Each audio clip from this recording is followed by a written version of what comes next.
This is the Gary V Audio Experience. Gary. Yes, Andrea. Guess what? What's that? It's episode number 25. I can't believe it. Unbelievable. And we're actually going to talk about one question. How do you stay close to culture? But we're only going to do it for an hour with 6 guests. And we've got a pretty hot one to kick things off. So let's not waste any time. Hashtag marketing for the now. Let's go. First up, we welcome Liam Payne, recording artist and former member of One Direction. How are we doing, guys? Good to see you. Thank you for having me. Woohoo. Liam, how are you, my friend? I am really good. I was just saying to everyone, I feel like over here in the UK, we are terrible at dealing with the heat, and it's very hot over here at the moment, but I'm doing great. So, Liam, I think obviously there are very few people that have touched the actual sun of pop culture, literally in the history of the last 100 years, given just the sheer popularity globally of the band. So at a very young age, you were at the precipice of it. You and I become friendly this year because of your incredible NFT project. And once again, you find yourself very close to culture from a creative lens, being a fast mover and learner and student and creator in that space. What do you think it is about your life's journey, your personality trait, the serendipity? Why has that happened? And then more importantly, outside of the things you're actively doing, how are you staying on top of what's cool? Because really that's what the slang term culture means right here, from just genuinely knowing whether it's as simple as which restaurants to go to in London or US or New York or LA, who the popular artists are, which social media people matter, what platforms matter, what clothes matter.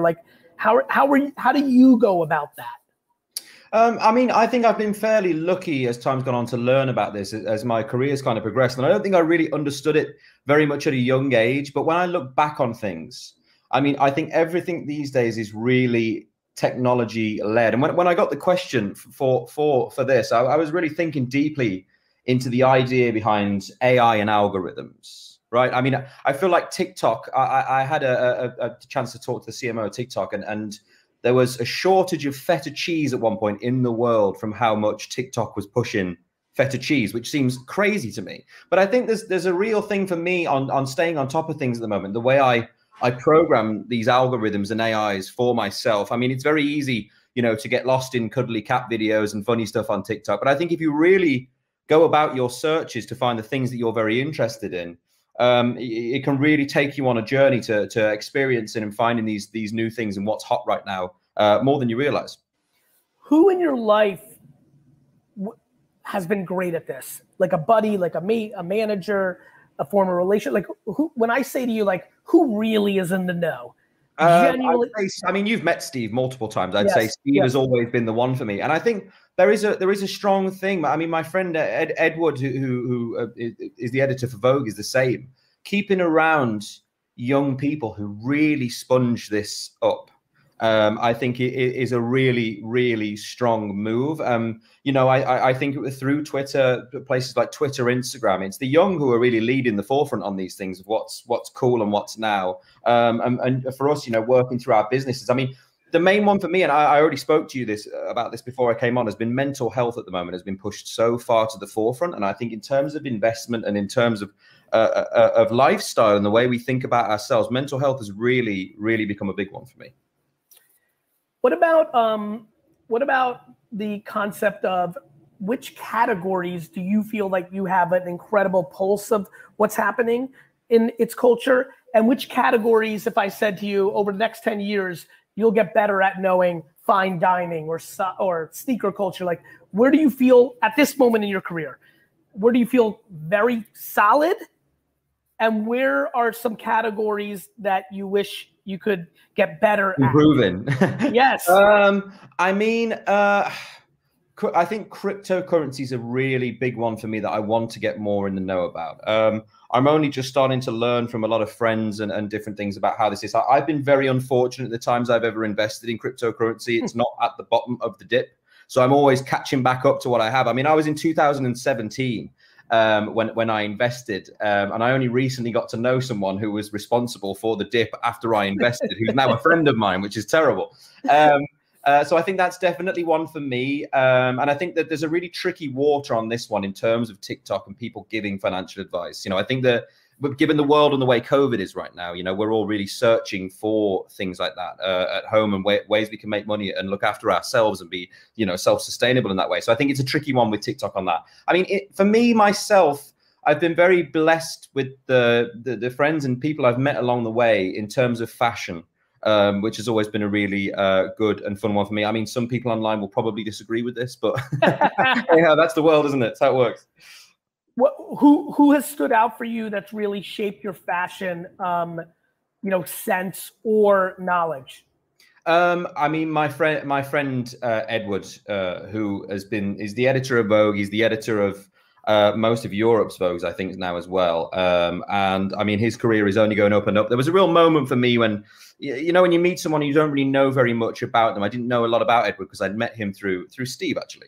And we stood in an art gallery looking at all of the covers of Vogue that he's done so far in a lineup. And it was like, wow, this guy is actually right on the pulse of this. He knows exactly what he's doing. Meaning it was one of those classic things where like this person's on the cover of August and then 6 months later, they're really crushing and have crossed the chasm. Oh, yeah. And I mean, he just picks the best people. He picks the best fashion, the best layout, and also the things that the magazine talks about as well. So, I mean, I really look to him for a lot of advice. And, I hope he feels the same about me in some way. Before we get out of here, because these go quick, we got 2 minutes. Mm-hmm. What kind of content do you feel is what really gets you to understand? Are you a reader? Is it podcasts?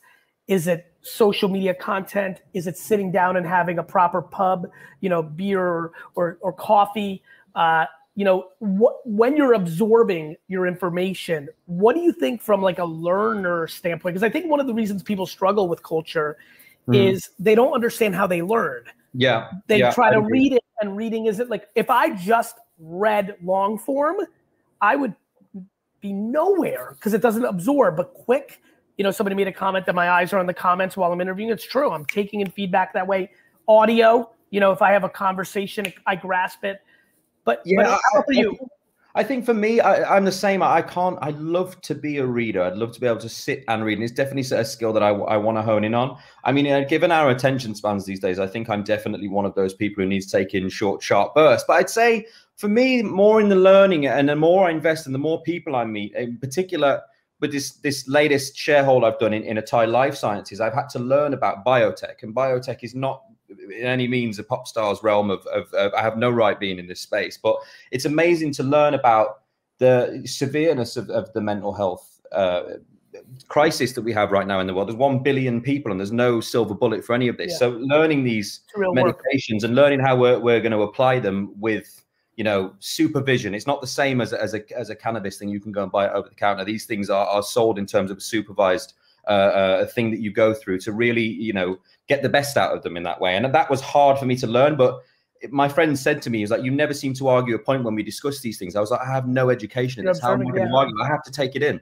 As a huge yapper, people are stunned when I'm quiet for 40 minutes at a dinner. I'm like, we're talking about health insurance. I don't know anything. Exactly. I have to. I can only take it in. I'm uneducated, and I do not want to make a point right now. So that's my thing. Is it's all about who you surround yourself with, and also cheers to humility. Going with your instincts. Going with your instincts is a big one. We need to run. Liam, thank you so much. Have a wonderful day. Cheers, mate. Absolutely. Thank you, guys. Andrew, before you introduce everybody else, I just put a link into the VFriends Discord. If you just came over from that, please leave a comment. If you are from the VFriends Discord, and share the URL to Discord. Let's get some more friends in there. Go ahead, Andrea. Next up, we're lucky to welcome Morgan Flatley. She's the Chief Marketing and Digital Customer Experience Officer at McDonald's. In her 4 years there, Morgan has built the capabilities to put digital data and insights at the heart of all things marketing at McDonald's, accelerating the power of social media and breakthrough creative. Welcome, Morgan. Thank you. Hey, Gary, it's great to be here with you finally. It's good to see you. It's great to see you. Yes, finally, for everybody wondering what Morgan's referencing, we've been chasing her on this show. She's one of the great marketers in our world, and every subject we cover is something I feel that she can bring tons of value to. But this one's especially exciting for me because I think that you've been at the forefront as a leader. I really feel, my personal opinion, one man's point of view, I think the brand McDonald's it feels more culturally relevant today than it has in a long time. And I'm sure there's other key executives that allow that to happen, but this is your remit. So I give you plenty of credit on this. And so I guess very quickly, before we even, maybe we break this down, I think this would be fun for people to hear. How do you, Morgan, the human, stay close to culture? And then how do you, Morgan, this very senior executive at the forefront of one of the biggest brands in the world, stay close to culture? And are there any differences? And I'd love for you to pontificate a little bit on that. Yeah. So first, I was holding out until your 25th. You love that number? I'll come back at your 50th, and hopefully I'll be here. So, it's funny. It's hard for me to separate out the two. First, I'll say, as Morgan, the executive, I find this really hard to do. Because of just all the demands, on my time, on all of our times, and like the need to operate at so many different levels across the organization, that it's really hard to find time and space to stay connected to culture. And even just listening to you and Liam, like, it was such a good trigger that I've got to do a better job. The best way I do this is I actually surround myself with people who are really, really good at it. And and it's funny, Liam touched on this, like, I find it's often younger people who like are just absorbing from so many different places. They probably have, a little bit more of the attention span to be able to do that than I do. It's their everyday, Morgan. I'm sorry to jump in. Totally. Help a lot of people understand what you're saying. You have so many things eating up that 9, 10, 11, 12, 13-hour day. Yep. Big girl stuff, right? Big decisions, forward planning, like heavy meetings. When you've got somebody who's 26, by nature, they aren't going to have as big of a load, and they're up late, like they're just at a different point of their life, and it's their everyday, right? The music, the fashion, the TikTok stream, that's just part of their everyday. It's not work, it's their oxygen. Just like for you, back to your point of it's difficult. And it's been the biggest stunner to me coming into corporate America. I'm like, wow, CMOs are in a tough spot. Because it's crazy. One of the things that makes me unique, I think, is I fight for a stunning amount of hours per day in the dirt. And I think that's what helped me.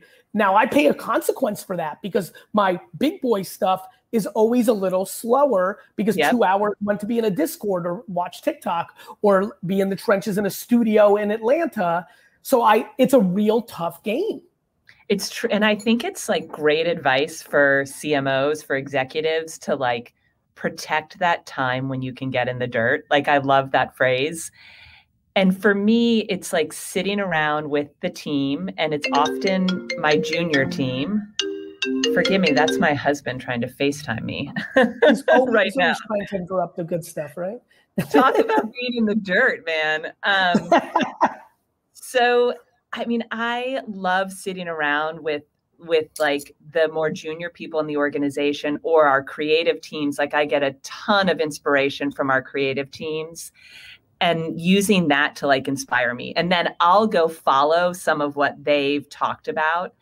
So I think it's about like being curious and really, really taking the time to like listen and debate it. That's how I learn, is like through other people and that discussion and that discord that like helps me start to at least point myself in the right directions to get kind of connected to culture. How help all the SMBs, mid-level companies, entrepreneurs, and youngsters understand the following friction that I'm dying to hear your answer to. This is very selfish, but it's going to bring a ton of value. How hard is it for you when you know something's cool, but it's just edgy enough that you're scared to do it for something as big and corporate and like for the masses as McDonald's? Like, where does an executive like yourself have to draw the line where you're like, how hard is that decision on the thing you greenlight or you kill? Because anything that cool by nature has teeth in it. Totally. That corporate, right? And you've done some great collabs, right? With Valve and others, like there's that decision-making curve. How much of that when you get to the highest levels of marketing in the biggest companies in the world, how much of that is like, you're like, the things that you really stress through when you're brushing your teeth and God darn it, should we go? Because you know it's hot, but is it too hot where you might get burned? And then the problem is, and you know this, the problem is then so many corporations go with things that are not hot and nobody gives a shit. Exactly. And like people can sniff that out in a second. I mean, my last year here, and I was just in a meeting, which in a week or two, I'll play back to you, where the conversations that I needed to have with our executive team, like I can't believe some of the things I've had to talk through. So a few things. I think my job is to push the risk. And that's why, and I loved where you started, McDonald's is starting to feel culturally relevant again because we're pushing the risk. Yeah. And what I tend to do, and I've talked about this before, I have a couple people who are like on the pulse of culture, and I talk to them. I talk to them offline. I literally called one of them 2 days ago, who shall remain nameless. And I was like, help me think through how much risk we're taking on. Help me think through what's the good, what's the bad, what's the ugly. And then I feel like we just have to go for it. I mean, I need to watch the brand. If the brand is going to get permanently damaged, that's my job to make sure we don't do permanent damage to the brand. I apologize to jump in because I think you can answer this. And I live in a world where if you look at the last 5, 15, 12, 10 years, there have been some gnarly things that have happened, right? Yeah. Where brands have sponsored some celebrities that have crashed and burned massively. Yeah. There have been, I mean, over the last 6 years, the country in general is more politicized and there's tension, right? Yeah. What I've been fascinated by is big company executives think a lot about permanent damage, and I'm watching behavior and I'm looking at numbers. And I think what's fascinating is it's almost impossible for permanent damage because of the way the consumer's working these days. It's true. Keep going. I think brands are so much more resilient than and I think consumers are resilient. And when you sit around a boardroom, you forget that. Like literally, you forget it. And I said yesterday, there might be like a negative article, but it'll all be gone the next day. Like the way people are experiencing culture and brands, like they move on quickly. And I think it takes really, really, really significant missteps for it to be permanently damaging. I just think brands are resilient and consumers are also resilient. I think that's an incredible way to wrap up. It goes so fast. I think for the big CMOs in here, understanding how resilient brands are may actually allow you to win in culture. It's so true. And you have to take those risks. You have to. Have a great rest of your summer. Yeah. Bye, Gary. Love that.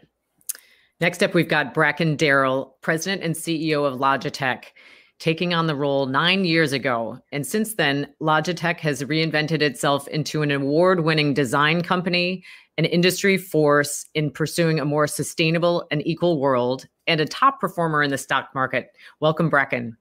Hey, thank you. Thanks for having me. Hey, Gary. How you doing? Hey, brother. I'm doing well, brother. How are you? I'm great. Before I go anywhere, one of my favorite CEOs, truly, and I say that, I want to do it publicly, mainly because of curiosity and humility. And that's the truth, Bracken. I recently, a week ago, somebody asked me about you because they saw we're connected on LinkedIn. I'm like, oh, I actually really know him because, obviously sometimes you're connected with people you have no idea who they are. I'm like, it just flowed. I'm like, it's rare to see real leaders who've had real success consistently for a decade have that level of curiosity and humility. And I guess leading the witness, because I'm excited to have you here. Do you agree with that you have a piece of that? Do you think that's trickled to the org? And most of all, has that been the reason that you've been pretty successful in getting close to culture, whether it's esports or other things, sustainability? Like, thoughts on my rant? Yeah, well, I guess, we'll focus on the curiosity part. I think, I thought about what is curiosity. Curiosity is not just wondering about things. It's actually wondering about things and then going to seek and find out about them. And I think if you are curious, you're going to naturally be closer to the things that are happening today. And then if you're curious and you're active about it, so then you're probably going to end up talking to a lot wider range of people. And I would say if I'm close to culture at all, and I'm not sure that I belong on this show, but if I am close to culture in places that matter, it's because of the people around me, and because I am super curious. Do you think you're close to culture? Do you think the organization is? I think, you know what? I think I'm lucky, and this isn't humility, Gary. I think I'm lucky. I've got certain values that I really believe in, and I keep adding to them over time. They don't really change. They just get more dramatic, and then I add other ones. And I think things like, sustainability, DE&I, design, there are things I believe in so much. And if you kind of took those and you made a Venn diagram out of 2 of them or 3 of them, you'd end up on some edge of culture that's super exciting, and so I think if I'm close to culture, it's probably more about kind of just basically who I am and less about me kind of staying close to it. Is that the luck of good parenting? Well, like I don't. I feel very similar. And when I use the term lucky, I'm like, circumstance of childhood, greatest mother of all time, built up self-esteem while held me accountable. So a no bullshit self-esteem woman. I'm the greatest. I do something fucked up, that kind of, so I was in the middle. And then immigrant with nothing. So I wasn't entitled, had to fight for everything I fucking had. Do you think you just answering this question, when you say lucky, and I understand that, do you think that's the luck of good parenting and childhood circumstance? Yeah, for sure. I mean, we're all lucky if we have a mom who just adores us, and me and my siblings did. I mean, we just had an incredible mom, and she left us feeling comfortable that no matter what we did, even if we screwed something up, it's okay because we can recover and be great, do great things. And I think that's part of this active curiosity. I was listening to your last discussion. I thought it was really fascinating, this idea of risk. Yeah. I think the biggest risk is not being aggressive and not playing offense all the time. There's obviously you've got to make sure you're not walking on the ledge with nowhere to land but the ground. But I mean, really, there's no such thing about risk the way people think about it most of the time. Most people think about risk too much and not enough about playing offense. I totally agree. Do you think that's me and Morgan could be correct. You and I could be correct. You think that's just a game of people realizing that they work in a corporation and that the corporation and the logo will cut bait with the executive if the PR storm happens, and then people have families. I mean, you guys have family. For me, entrepreneurship's fun. I have no board. I'm not publicly held. Nobody's firing me, Brett. Nobody's firing me. So I'm crazy risk offense because when I lose, I look in the mirror back there it's a hotel room, but I would look back in that mirror and be like, you're an idiot. And then I move on with my day. I have a lot of empathy for my corporate friends. They might be right with the risk. One bad luck thing that happens and they're fired. And then that's not fun. And so I think a lot of the reasons big companies aren't risk adverse is because the human is protecting their family. Yeah, I agree with that. And I think, I think part of this is, I loved her description of the CMO's. One of the CMO's jobs is to push the risk, push things that seem risky to other people. And I think that's the CEO's job as well. I mean, I agree. The most. Because I've got a board whose job is to control the risk. Correct. They're going to govern the risk. So I have to be the one that says. I would argue. I'm sorry to jump in, but I got to say it. I would argue, watching from afar. This is why I think the fact that you know that, which I think is incredibly rare in CEO life. I think CEOs think they are, and I think it's, to your point, it's the board.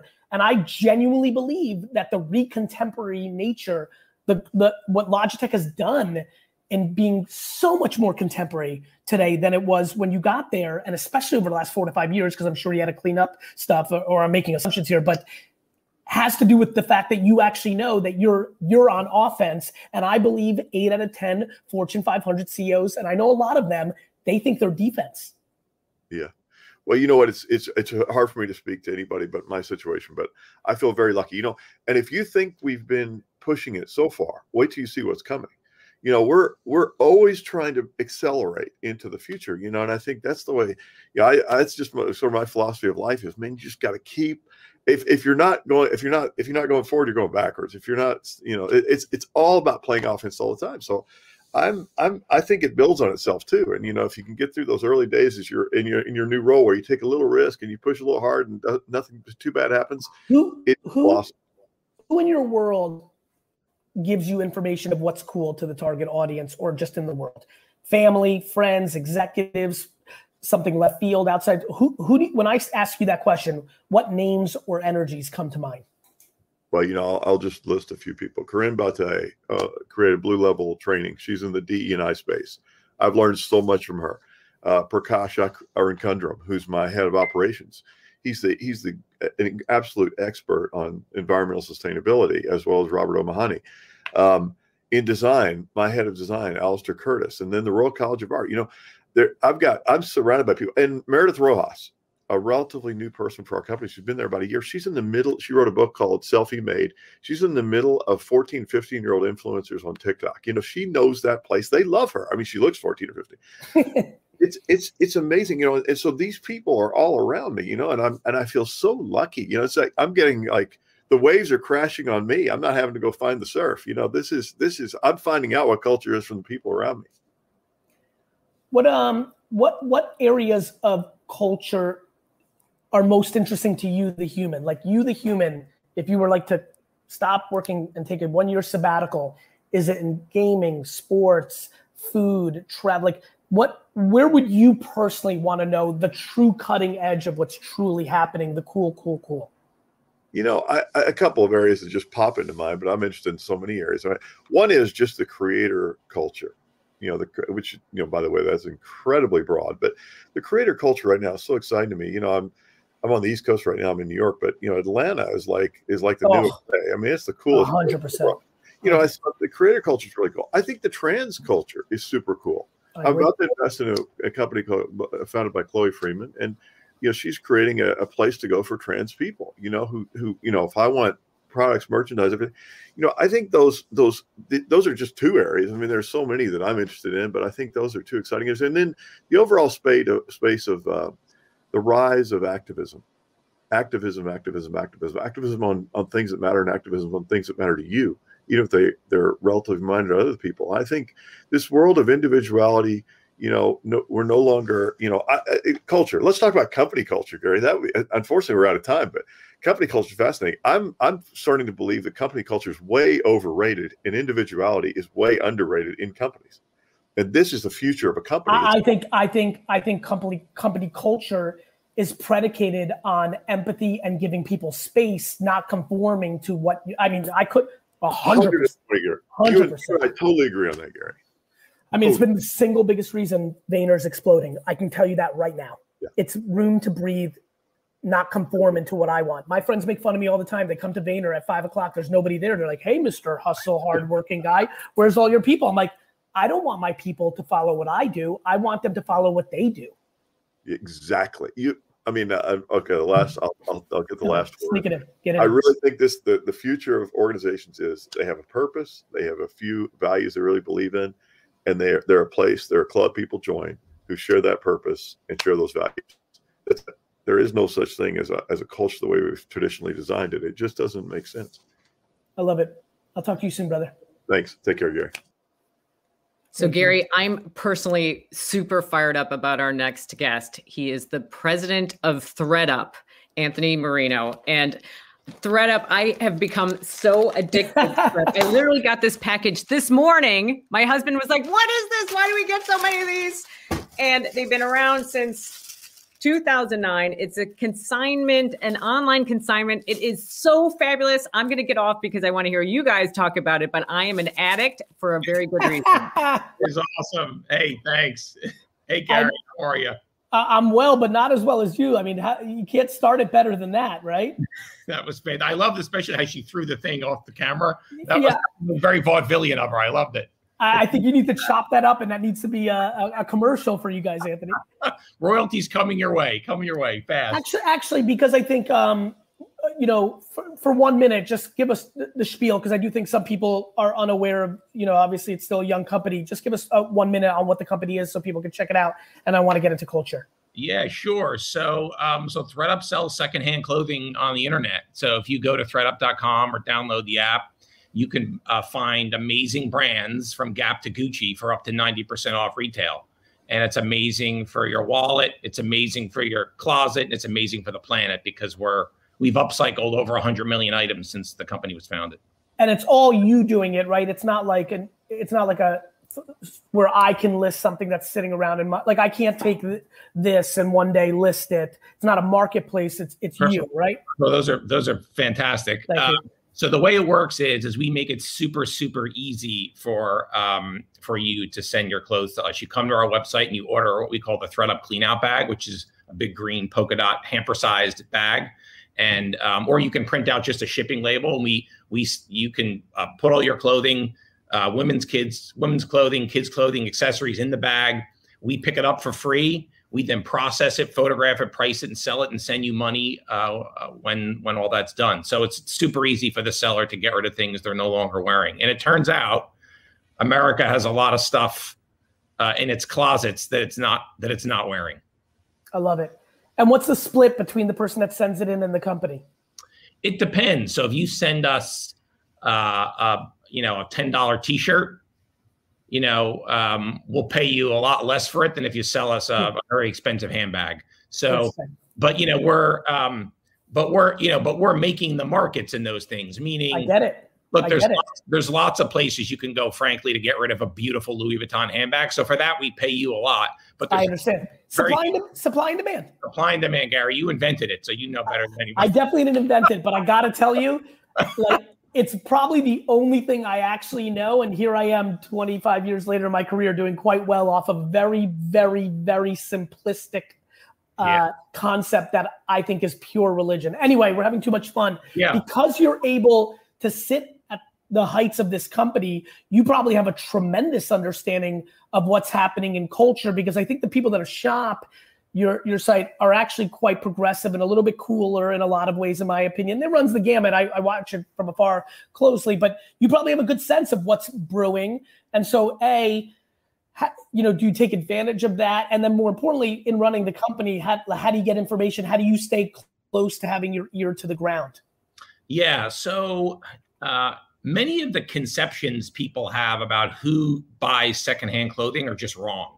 Oh, I agree. That's been one of the greatest learnings for me. I've been at the company for almost 8 years.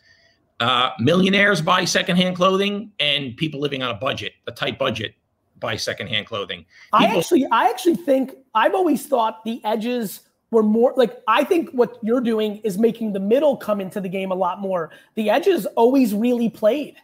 That's exactly right. So there were always those hardcore thrifters who didn't talk about the fact that they could find amazing brands. They would go and they would rifle through racks. They would go to obscure online sites. They would find groups on social networks and buy things. And what we did was take all this incredible product from across America. We have millions and millions of items listed on ThreadUp today across 35,000 women's and kids brands.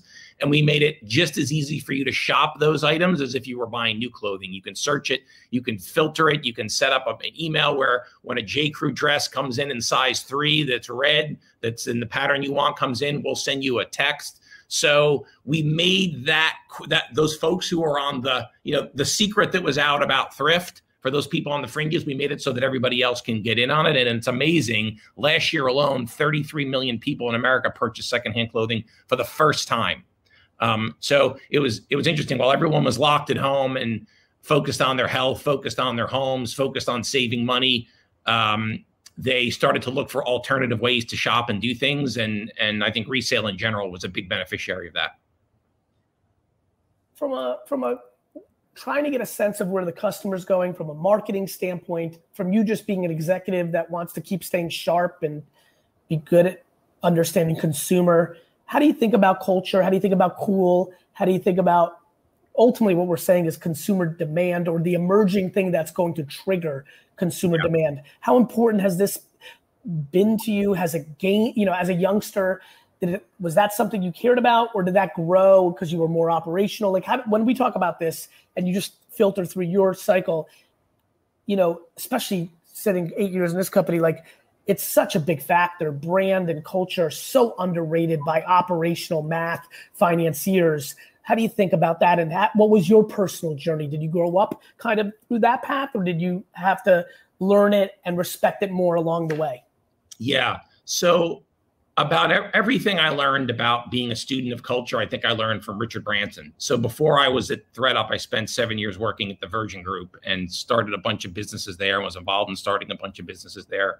And I brought a lot of those learnings to ThreadUp. And culture is, I always think about it, it's like the 3 C's. Culture it's complicated and it can be controversial. And I focus on the complicated part, meaning it's hard to get your head around or put your finger on any one thing at any one time when you're trying to be relevant from a cultural standpoint and meet people where they are and talk about topics and get involved in conversations that people care about. So the way we think about it on the team here is there's small culture and there's big culture.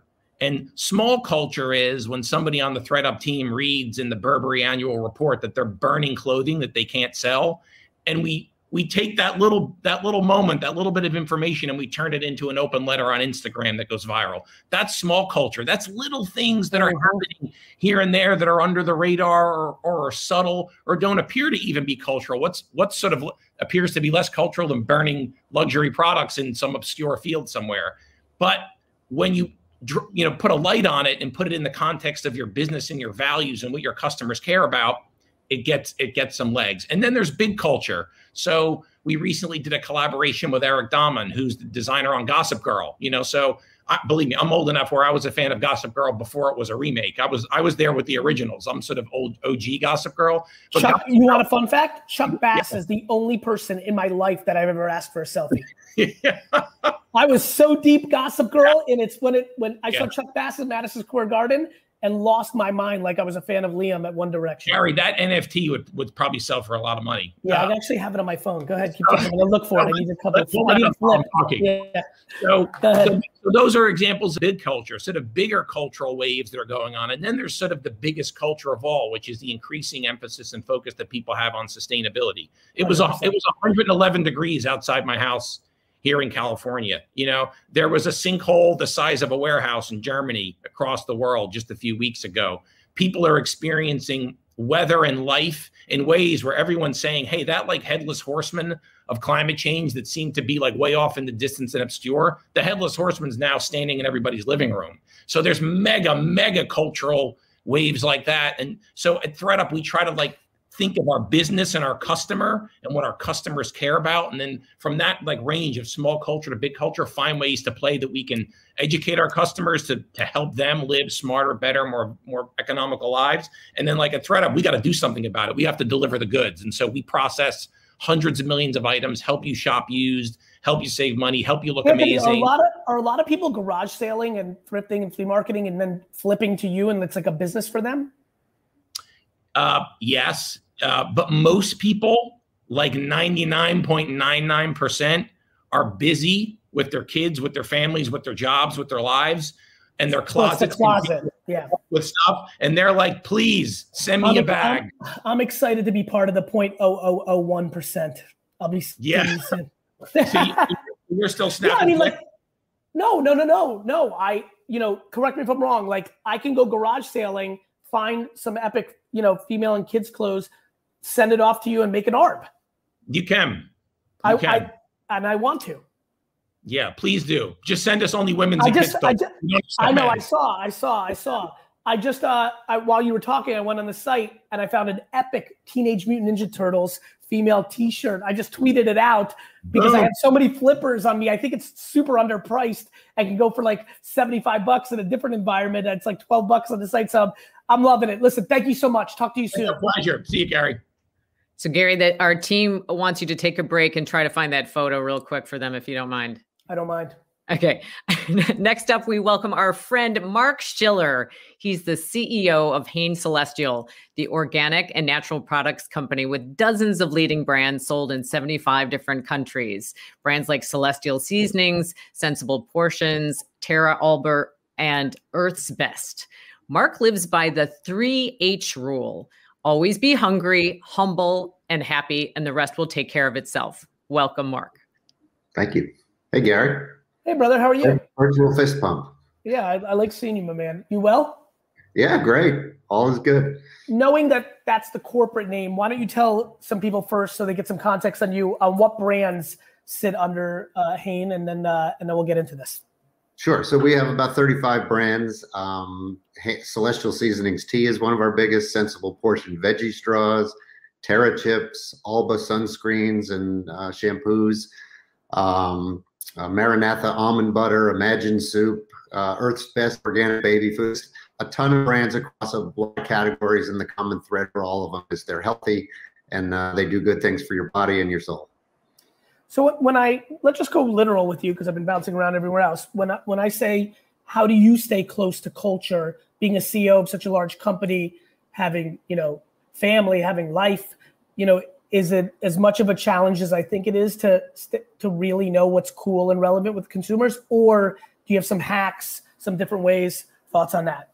Yeah. So as you know, it's busy at being a CEO, but I'm a naturally curious person. So when I'm watching a movie, I'm paying attention to the people in the background, not the guy that's speaking in the foreground. I go to the city and I sit on a park bench and I just watch people walk by for an hour and try and guess what their occupation is. I mean, that's just the way I'm wired. Interesting.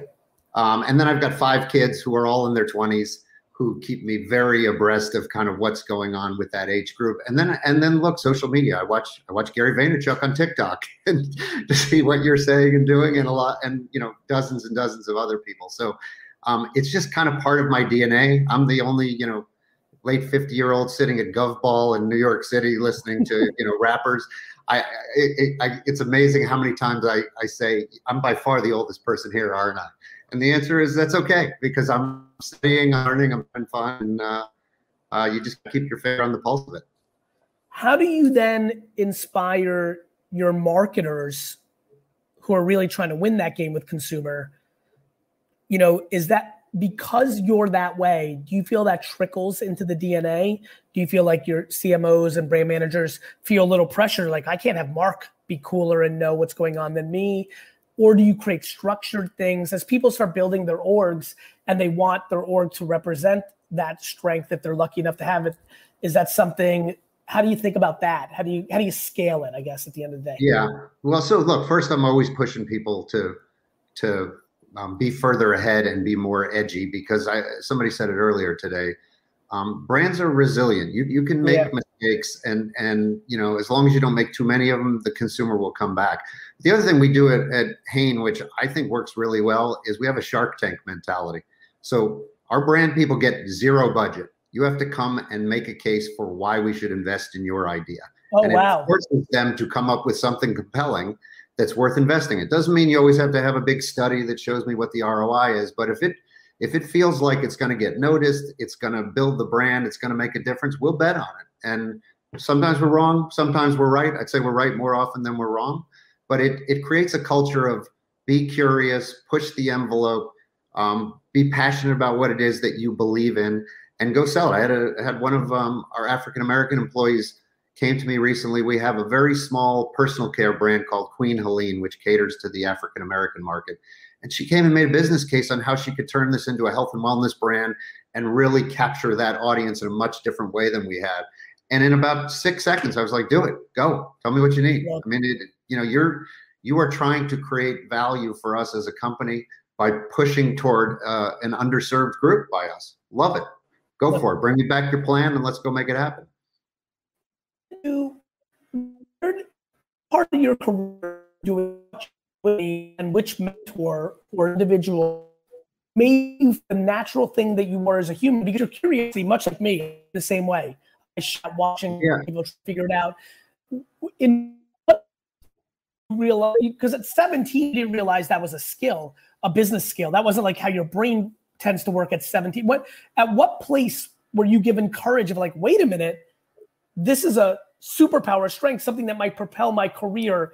Because I think a lot of people, I want to take advantage of that question, because I think a lot of people may in certain parts, and I'd like to know, where that happened for you, in what company, what environment.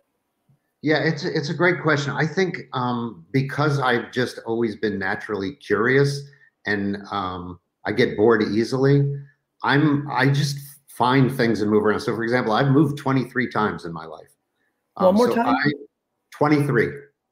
You have moved 23 times in your life. Yes. I've lived in 10 different states in the United States and abroad. And So I'm just constantly trying, experimenting, doing new things. I'm a big music guy. When I go travel abroad, the first thing I do is I find out where the music scene is. And even in a language I totally don't understand, I want to see who's there, what's they're doing. It's what makes me happy. And when I pick a career, to your point, I've switched industries multiple times. And I started in food, but then I ran the world's largest manufacturer of coin-operated pool tables. And then I went from that to running the world's largest franchisor of daycare centers. And then I went back to food. And so I bounce around based on my values, based on what's interesting to me at the time. I think my parents instilled that in me when I was young. Explore, try new things. You're young, you can fail now, go out and make your mark and figure out what makes you happy. And that's just kind of stuck with me, and I try and instill it in my kids. How do you teach that to executives that are too rigid, want to be promoted to the highest levels? Because I'm listening to you and this just popped up. Have you found it, you had the luxury of your parents creating that culture, have you been able to get executives who are too rigid, too type A, too school? Have you been able to inspire and create environments where people have changed, moved a little bit down the line? Like, do you feel that's a DNA trait and you just are? Like, what's your take on that? I think for some people, it's deeply embedded in their DNA. They are who they are. Yeah. But I go back to, my 3H rule. I tell people, be happy. If this doesn't make you happy, find something else that does. And if you're on an assignment that doesn't stimulate you and you want to do something else, let's have a conversation about it. And the ones that have the potential to be much more exploratory and are willing to push the envelope, I'm always there to support them. But not everybody is like that, to your point. And so I try to find people when we're hiring that are like that are really going to push the paradigm that we're in, because otherwise brands get stale and companies get stale and you get left behind. I think that's right. What back to social when we got 2 minutes, you watching me on TikTok, which I appreciate. Do you have a favorite social platform, and how much of the kids, I'm sure with 5 of them in that range, some are really into it, others aren't, everyone's got different personalities. How feel social media represents an opportunity to discover what's actually happening, and which platforms do you gravitate to more? And then finally mix in there as well, how much do your kids send you stuff or vice versa, or who of the kids is really driving that? Yeah, so I spend most of my time on YouTube and TikTok. And what I love about both of those platforms is there are so many subcultures on there. If you're interested in investing, they've got 100 people that will tell you about that. If you're interested in bodybuilding, they'll tell you about that. If you're interested in food or great restaurants to go to or places to travel, you can really find what interests you and immerse yourself deeply on those sites. My kids are an interesting group because, it's fascinating when you have 5 children from the same 2 parents, how different they all end up being. But I have, my oldest son has Down syndrome. So my daughter is very passionate about the disability community, and is constantly sending me things on what's happening. We're going to this event. Do you want to come? I have a son who programs missiles for the government's Patriot Missile Defense Program, who is very passionate about computers and technology and defense. I have a chemical engineer son who is always tinkering with things and talking about, how you can put different things together to create something new, or how some of the things that you see on social media, like dropping the tab in Coke creates an explosion. And then my youngest one just graduated, and he's moving out to Denver. He's the outdoors guy. So he's passionate about hiking and biking and fitness and all those kinds of things. So they're all really different, but they all feed into me personally in different ways and keep me abreast of kind of what's going on out there. And then I bring them music and some of the things I'm passionate about. Thank you for bringing your passion today, Mark. Stay well. Talk to you soon. My pleasure. Take care. Hey, Gary, we've got one last discussion with the power duo of Avery Akinini and Kirsten Corio of the United States Tennis Association. And I think they're going to be saying goodbye to you, Gary. Bye, everybody. We have Avery here, who leads Vayner NFT.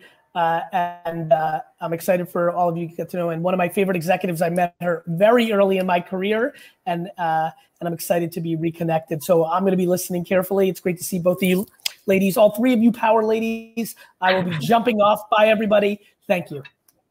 Thank you, Gary. I just want to introduce Kirsten a bit more.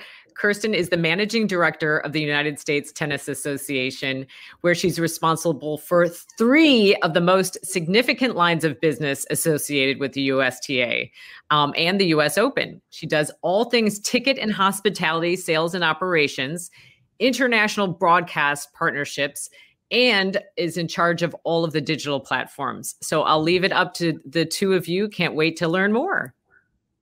Awesome. Thanks, Andre. Welcome, Kirsten. Thank you so much for joining us and being with us today. I'm a huge fan of tennis and USTA, as you know, so super honored to have you on the show. It's my pleasure to be here. Good to see you, Avery. Awesome. So you've had an amazing career with incredible roles at all kinds of sort of culturally defining associations and institutions. And, you know, some of the other folks on here who have been sort of representing brands, they're leaning in always like what's happening in culture. But in a lot of ways, sports associations really drive that culture. So, you know, from your perspective, how does a brand or association stay close to culture or even shape culture in some of your cases? Yeah, you know, it's interesting. It was great for me to listen to some of those speakers right before me. And I've been so lucky to work for these incredible brands. You know, first the NBA, where I learned from arguably the greatest marketer in the world, David Stern. What an honor and a privilege there. But, you know, the NBA, to your point, it is culture. You've got, you know, over 400 players, about a quarter of them come from international countries representing 40 different unique countries.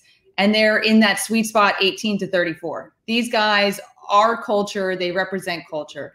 And you know, for the US Open, and I'll speak for the other Grand Slams here as well, what I love so much about the culture that they represent is really this forever gender neutral, the most gender neutral sport. Men watch women, women watch men. The US Open was the first event to offer equal pay for women 50 years ago, and that's very culturally relevant still today. Super relevant. Crazy that it's still relevant today, but it's really cool to see the impact on culture these two sports and all other sports that, you know, I feel like I'm a fan of every sport, have had on both culture and community and brand. And so, of course, you know, brands want to be close to that. They need to be close to sports. They need to be close to culture. They need to be close to kids in that spot of 12 to 24, 12 to 18. They're following these sports. They're emulating everything you see in these sports. And so they need to be close to be relevant and to grow. They also need to be close to purchasing power, a little bit older, in order to thrive as a business. But, you know, sports reflects culture and culture reflects sports. And it's just it's so much fun to be doing this for a living. Yeah, and I think it's really interesting because, yes, there's the culture of sports fans, but oftentimes what's happening in some of these major associations and leagues is ultimately shapes what's happening in the broader conversation. You just brought it up around equal pay. I think it's happened recently around mental health. And some of the sports that you're sort of helping to represent do sort of shape that conversation in not just national media, but also in global media, which is awesome. You're really at the forefront and leading it. So US Open is coming up this year. Talk about something that shapes culture. I know there's probably a lot of New Yorkers on this stream, and everyone looks forward to their honeydews at the US Open.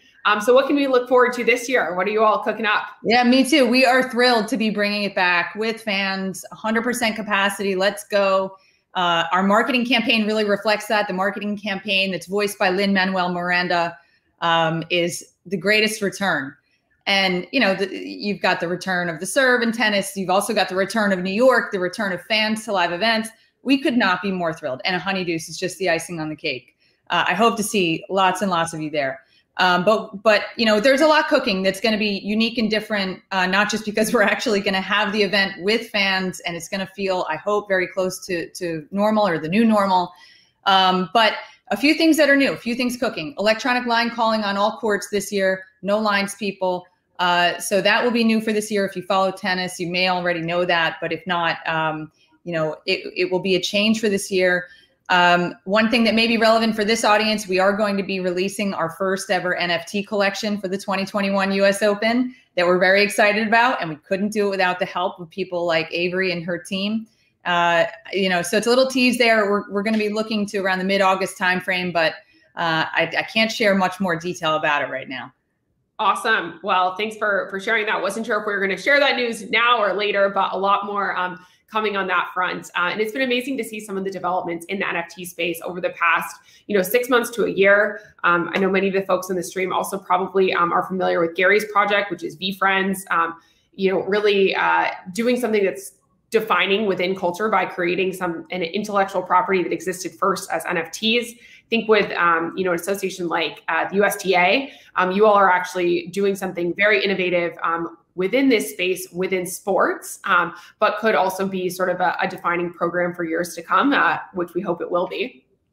I think that people are using NFTs for a number of different purposes. There's like the collectible angle, there's event access, there's provenance in art, ownership, community building. And I'm curious from your perspective as such a shaper of culture, what do you think is actually driving this adoption towards NFTs outside of just like the PR headlines and the buzz that people are talking about just in the past couple months?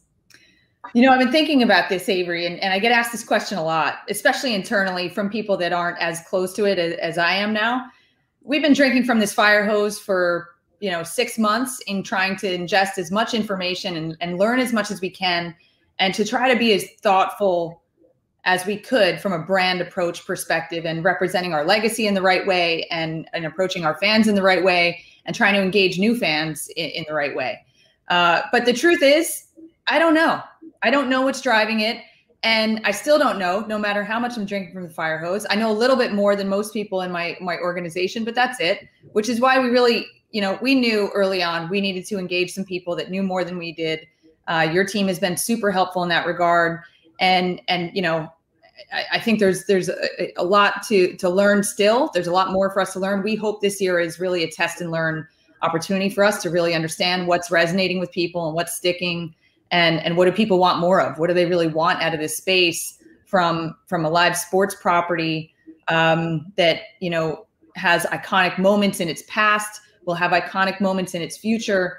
And what's the way that we tap audience and grow audience in that way together as an ecosystem of sports for tennis broadly, but specifically, of course, for the US Open. So I don't really know. But there's certainly a lot that a lot of people find super interesting and compelling and future changing about it. And so we know we need to be a part of that, and we need to learn as much as we can. Yeah, absolutely. I think it's future changing, but also in the case of the US Open, like even, I moved back from Singapore recently, as you know, and we actually even moved to Singapore some like US Open cups and like some memorabilia. So in some ways it's very future forward, but in some ways it's just a sort of consumer behavior that's coming to the digital sphere as well.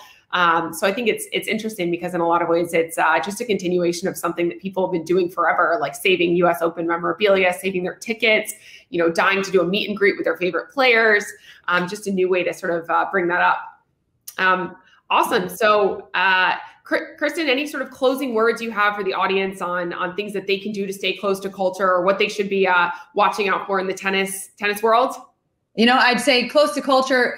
The only thing that helps keep me relevant besides, consuming as much media as I can from people that I think are smarter than me is I always ask everyone younger than me, particularly those 12 to 24, how do you communicate with your friends? What do you guys think is cool? What are you watching now? What are you looking at? Where are you consuming it?